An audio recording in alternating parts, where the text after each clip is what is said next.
Thank you for staying on throughout this 5th week of competitive strategy. We started out by defining the different stages of R&D and discussing various types of innovation and aspects related to patenting. We also distinguished between process and product innovation and drastic and incremental innovation. We then analyzed under which circumstances firms would innovate the most.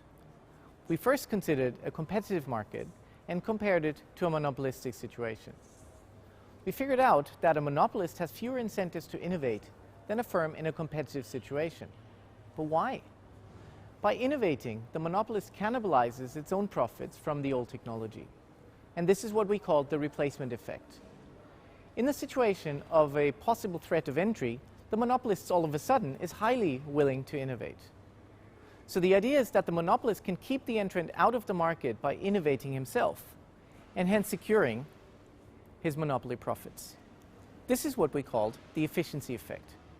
Combining all this suggests that a monopolist may be more innovative in some situations where the threat of entry is quite high. After looking at the incentives for innovating, we then moved on and analyzed a situation in which several competing companies have to decide whether to get involved in R&D or not.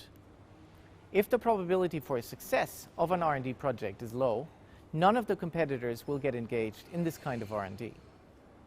In the case of a medium likelihood of success, only one firm will undertake R&D and in this way preempt the market for others.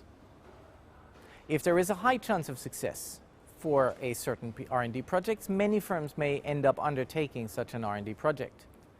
This may turn out to destroy parts of the profits to be made from the innovation in the first place.